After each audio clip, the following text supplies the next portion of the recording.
Gloire à Dieu le Père Tout-Puissant qui a fait le ciel et la terre. Alléluia. Je voudrais parler de Noël. Je ne comprends pas pourquoi les enfants de Dieu disent toujours que Noël, c'est pour les païens. Sans la parole de Dieu, nous ne pouvons rien faire. Sans une parole proclamée, le Saint-Esprit ne peut rien faire. La parole de Dieu nous dit que rien n'est impossible avec le Seigneur Jésus-Christ. Nous ne pouvons pas rester là à dire que Noël est une fête de païens sans rien faire. Matthieu 3, 11 nous dit: nous sommes baptisés du Saint-Esprit et au feu par le Seigneur. Nous ne devions plus attendre le Seigneur, mais le Seigneur attend de nous. Nous sommes les flammes de feu pour Jésus-Christ.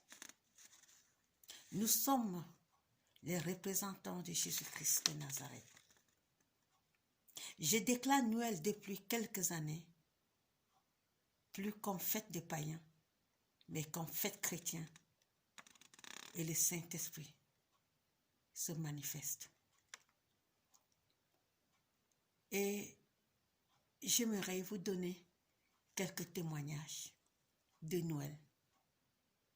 Et vous allez voir ce que quand nous croyons en Jésus-Christ, en proclamant la parole pour la gloire de ton Saint-Nom, ce que l'Esprit de Dieu peut faire.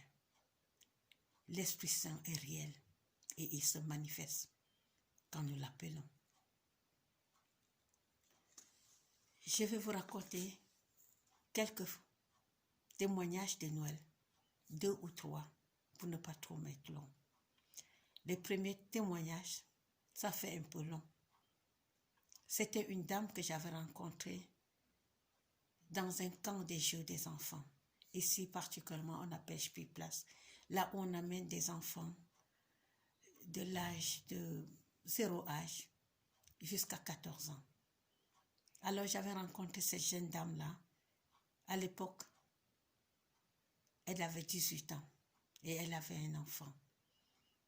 Elle était stressante, toujours avec une bouteille de bière, avec la cigarette. Et elle laissait son enfant jouer seul. Mais cet enfant avait presque l'âge de mon fils. Et je suis allée vers la maman. Je lui ai demandé, puisque tout ici, il faut la permission, si mon fils pouvait jouer avec son enfant. Elle a seulement balancé sa main, comme si ça ne lui disait rien. Et les 2 enfants se sont mis à jouer. Ils ont bien joué et après nous sommes rentrés. Et le lendemain, quand je suis allée encore dans ce terrain de jeu d'enfants, j'ai retrouvé la même dame assise là où elle était. C'était déjà en novembre comme ça. Et il a continué à jouer avec mon fils. Et son fils s'appelait Noé. Ce petit s'appelait Noé. Et ils ont joué ensemble. Et c'est comme ça que ces 2 enfants sont devenus amis. Et on s'est changé de numéro de téléphone. Et cette femme, quand elle allait maintenant là, elle pouvait m'appeler pour savoir si je viens avec mon fils aussi, afin qu'ils puissent jouer ensemble. Vous savez, ici en Allemagne, pour inviter quelqu'un, c'est pas facile, même une dame. Alors, j'avais déjà dans ma tête comme l'habitude, parce que j'avais déjà vu ce que Dieu faisait avec sa bonté pour moi à chaque fête de Noël. J'ai essayé de parler avec cette femme, en lui parlant un peu des fêtes de Noël. Qu'est-ce que tu fais en Noël? Qu'est-ce que tu fais? C'est comment et tout. Elle m'a dit qu'elle n'avait personne et qu'elle était abandonnée avec le petit dont le papa de ce jeune homme, de ce garçon, était parti. Elle était toute seule avec l'enfant. Et je lui ai demandé si ça ne te gêne pas, la fête de Noël, tu peux venir chez moi, on pourrait partager mon repas ensemble, causer, passer le temps. Et elle voulait refuser. Et son fils est venu dire, s'il te plaît, maman, s'il te plaît. Et comme toute autre maman, cette femme a dit oui. Alors, ce jour de Noël, c'était le 24 qu'elle est venue chez moi dans la soirée. Elle a toqué. J'ai ouvert la porte à l'heure qu'il fallait qu'elle vienne. Et la table était prête, tout était là. Et quand son fils est entré, il jouait, il était content. J'avais fait une crèche. Il a demandé, ah, qu'est-ce que c'est que ça? Ça c'est quoi? C'est un bébé? C'est quoi ça? Parce que c'était sa première fois. Ni même sa maman, ni même le petit n'avaient jamais vu une crèche. Et je les ai dit que non, je suis chrétien. Et à l'époque, il y a un Dieu qui était dans ce monde, 100% homme, 100% Dieu. Et j'ai essayé d'expliquer parce qu'en ce temps-là, je ne pouvais même pas très bien m'exprimer en allemand. Et je les ai dit que si ça ne vous gêne pas, le 25, nous avons culte. Si ça ne vous gêne pas, vous viendrez le 25 et on pourra aller à l'assemblée ensemble. Et la femme a dit, c'est vrai. Et son fils était content. Et le 25, ils sont venus me voir à 9h et nous sommes allés à l'assemblée. Le culte commence à 10h. Et comme dans les assemblées ici, c'est aussi bien organisé, on est venu récupérer son enfant pour amener aux crèches des enfants, là où on amuse les enfants, on les donne les jouets, on les parle de la Bible, un peu de la parole de Dieu. Et alors, on s'est occupé de Noé, parler de la parole. Et sa maman était occupée et elle allait regarder là où son fils était. Et tout s'est bien passé et elle était contente. Et on a parlé du Seigneur. Elle était vraiment très heureuse quand elle est rentrée. Elle a dit que je n'avais jamais su qu'il y avait des trucs comme ça. Vraiment, c'est intéressant. J'ai dit qu'il n'y a pas de problème. Le culte, on aura encore dimanche. Tu es toujours la bienvenue. Même si je ne suis pas là, tu pourras toujours aller. C'est la maison de tout le monde. C'est la maison de Dieu. Tu pourras te rendre. Et c'est comme ça, frères et sœurs, à travers le monde entier, que cette femme a commencé à aller à l'église. Et pour finir, elle est partie se former pour travailler à l'école maternelle comme assistante. Et elle travaille maintenant à l'église. Elle encadre les enfants.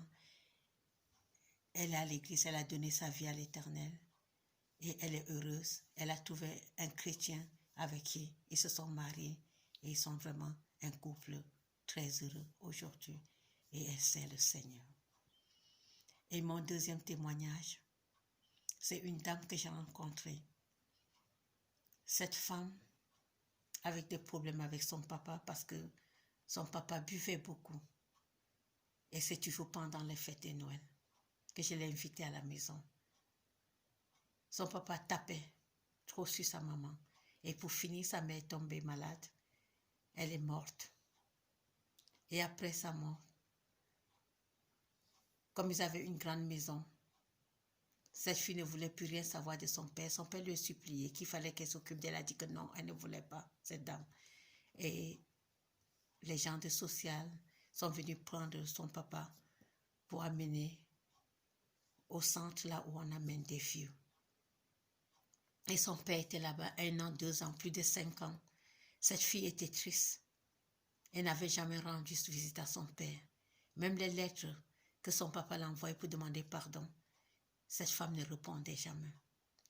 Jusqu'au jour, mes chers sœurs dans le Seigneur, parce que j'ai dit toujours que les jours de Noël, je prie toujours. Je demande à l'Éternel que tu es Dieu. Et tu as dit qu'il y a la puissance dans nos lèvres. Seigneur, permets que je sois le chemin d'une personne. Que je sois la lumière d'une personne. Comme tu as dit que je suis la lumière dans ce monde. Et comme je suis devenue amie avec ces femmes, je lui ai parlé qu'il fallait pardonner. Qu'il fallait qu'elle aille rendre visite à son papa. C'était pas facile. Elle dit que cet homme tapait sur ma mère. J'ai dit que non, ta maman est morte. Et tu dis que tu n'as pas d'autres personnes. Tu étais la seule fille unique. Il faut aller voir ton père.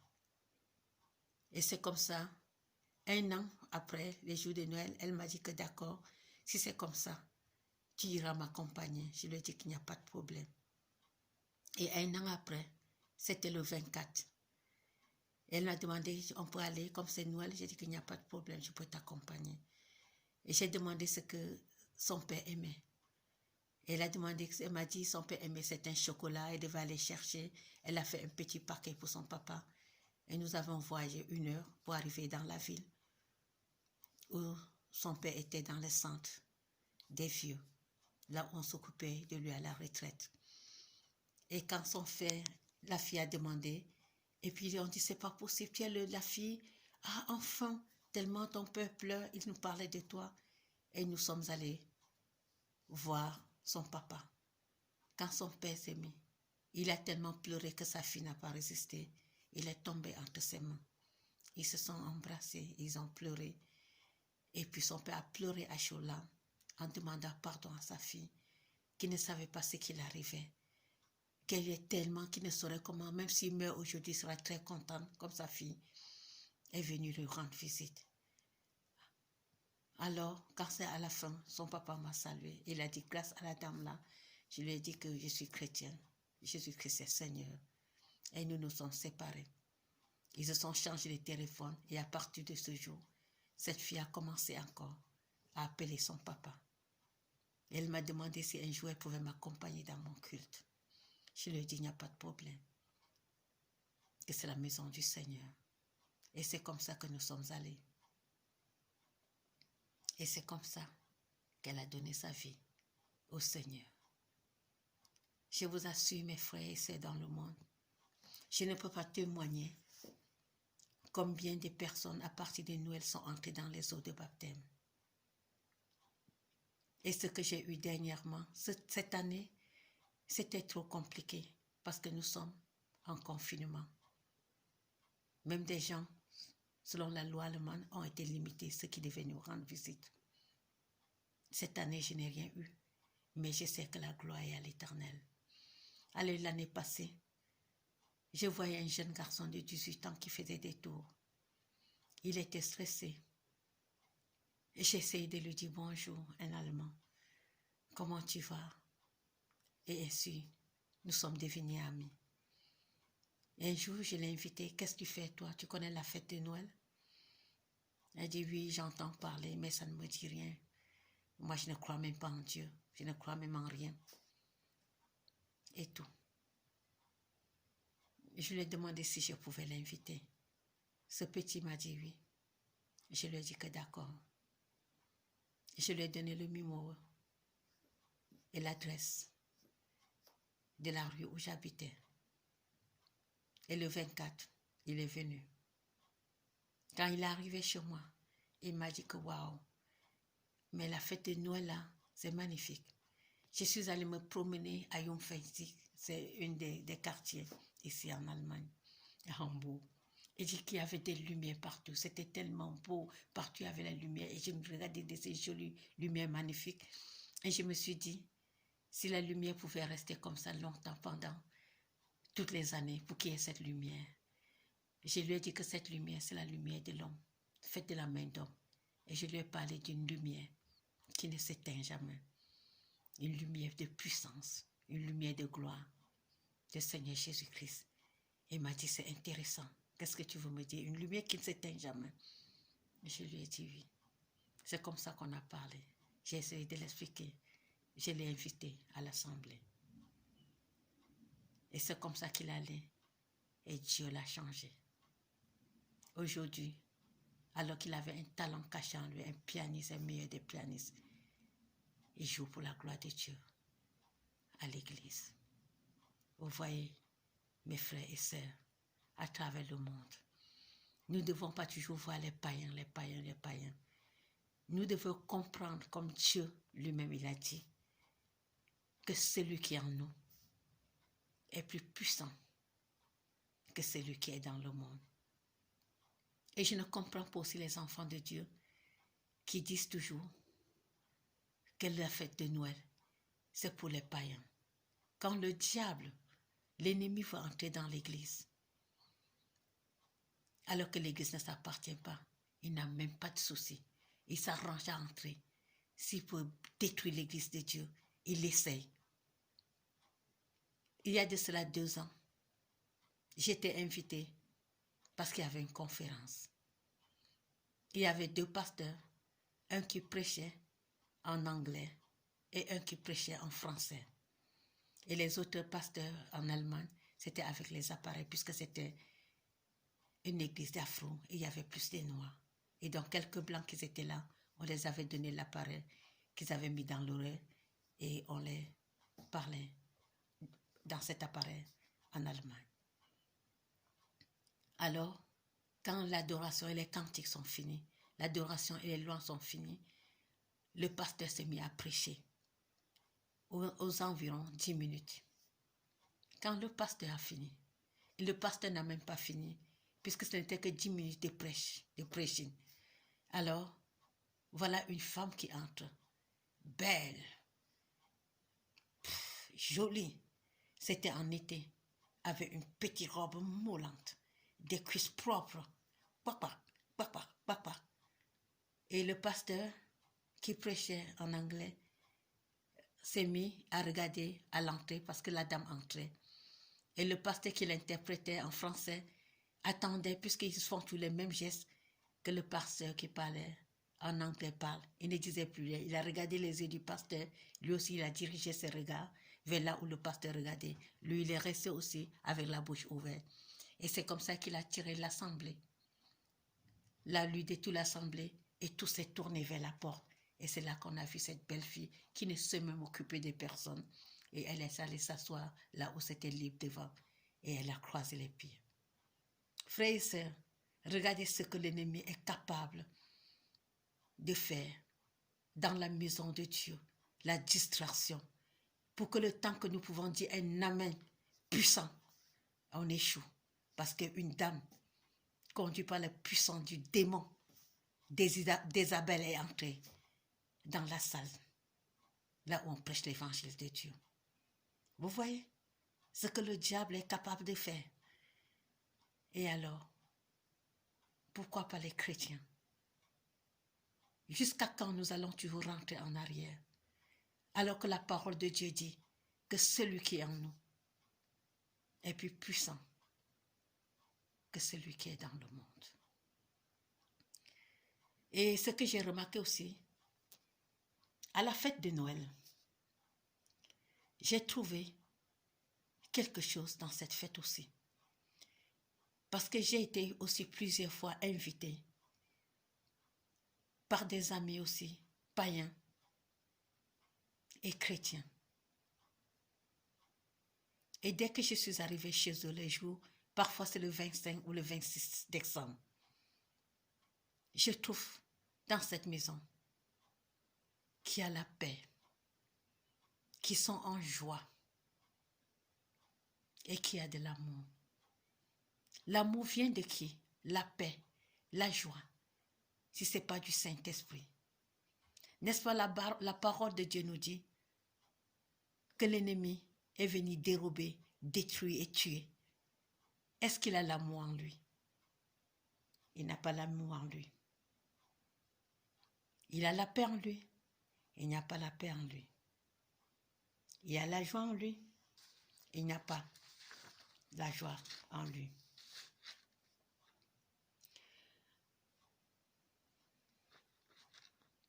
Nous savons tous que le Seigneur a donné sa vie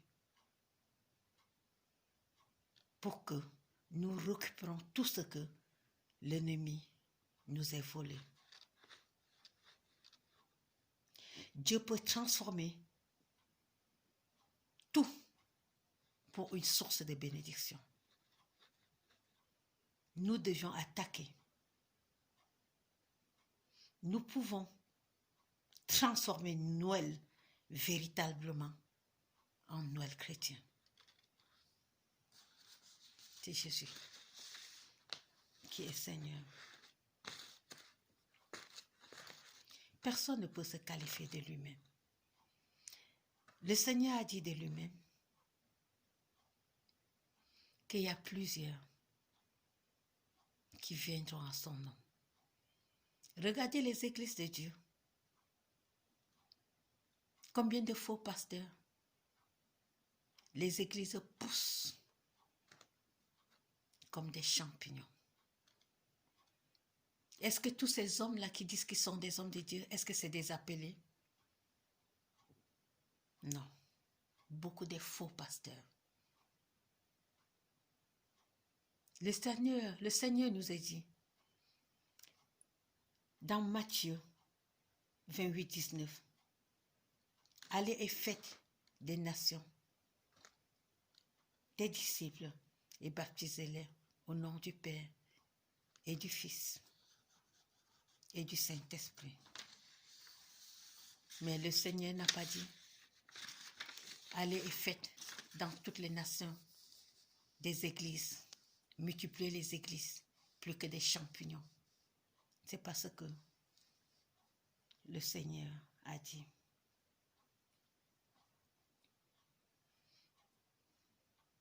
Noël, nous allons récupérer Noël. Nous allons évangéliser en Noël. Parler de l'amour de Dieu vivant. Et surtout, l'évangile nous parle d'Ésaïe 9,6 et particulièrement de Luc 2,18. Et la parole de Dieu nous dit que Marie et Joseph avaient un enfant couché dans une crèche. Il est vrai que le Seigneur est le roi des rois. Il est le Dieu élevé. Il est assis sur le trône.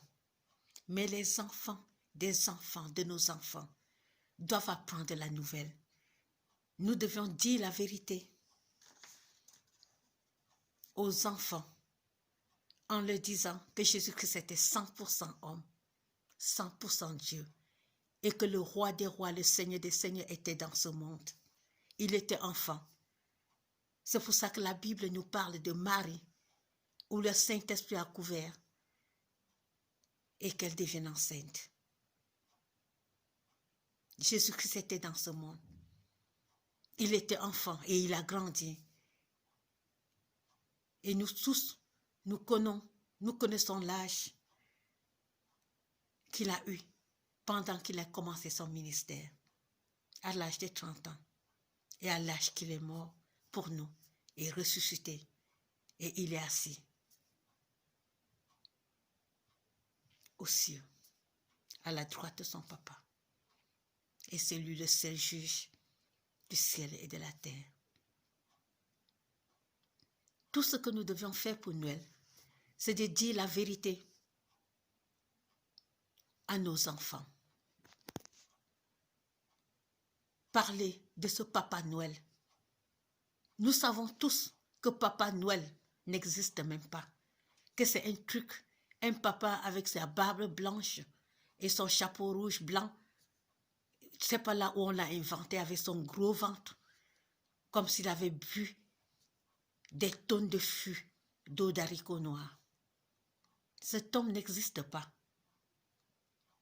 Et nous les parents, nous sommes entrés avant dans les mensonges, alors que les mensonges n'est pas de Dieu, en disant à nos enfants Papa Noël, Papa Noël. Il n'y a pas de Papa Noël. Ce Papa Noël, c'est des responsables des maisons, nos maris, des hommes qui sortent travailler dur pour pouvoir, par la puissance de l'Esprit Saint, payer des cadeaux pour les enfants. Et il faut qu'on dise que c'est un Papa Noël qui n'existe pas. Des mamans sont des mamans Noël. Des mamans qui sont seules, sans mari, et qui sont en train d'élever les enfants, toutes seules, parce que les hommes sont partis. Les mamans qui sont veuves, qui veulent ce jour parce qu'il y a des cadeaux, par la puissance du Saint-Esprit, acheter des petits trucs pour les enfants avec tous les efforts et les souffrances. Parce que par la puissance du Saint-Esprit, ils peuvent sortir, aller à les occupations et revenir à la maison. Donc le Papa Noël blanc avec la longue barbe n'existe pas. Le Papa Noël et Maman Noël, c'est moi, c'est toi. Parce que l'Esprit de Dieu est en nous. Nous sommes les Mamans Noël. Il y a des Papas Noël qui sont des maris, qui sont des papas, des grands-pères. Tous, c'est des Papas Noël. Voilà les vrais Papas Noël et les Mamans Noël. Parce que le Papa Noël barbu n'existe pas. Et cette vérité, nous devons dire à nos enfants. Et nous tous, nous savons que dans la Bible, il est écrit, il n'est nulle part écrit que Jésus-Christ de Nazareth est né le 25 décembre. Nous tous, nous le savons. Mais dans la Bible, de Luc 2, 18, il nous fait comprendre qu'il y a un enfant qui est venu dans ce monde, né à Bethléem, en Judée. Le Seigneur, le roi des rois, le Dieu tout-puissant, le Dieu qui est venu nous sauver. Dans l'autre verset, on l'appelle Emmanuel, Dieu avec nous. Nous tous, nous savons que le Seigneur était dans ce monde. Et nous devions évangéliser. Dieu nous demande d'évangéliser. Par ces dessins animés qui sortent toujours là-bas à la télévision, on ne parle pas de Noël. Pendant le fête de Noël, je sais, partout, on montre Papa Noël. Avec des animaux de Papa Noël qui peuvent s'envoler. Des trucs que les gens ont inventés. Mais nous devions parler du Christ. Nous devons dire à nos enfants que c'est vrai. Nous ne savons pas la date de naissance de Jésus-Christ de Nazareth. Mais il est né à Bethléem. Et c'était dans une crèche. Et l'ange n'est pas apparu. Il a dit un homme qui devait mettre la paix. Et que tous les hommes devaient être dans la joie. Même aujourd'hui, quand nous parlons du Seigneur, nous sommes dans la joie. C'est le seul Dieu qui donne la paix.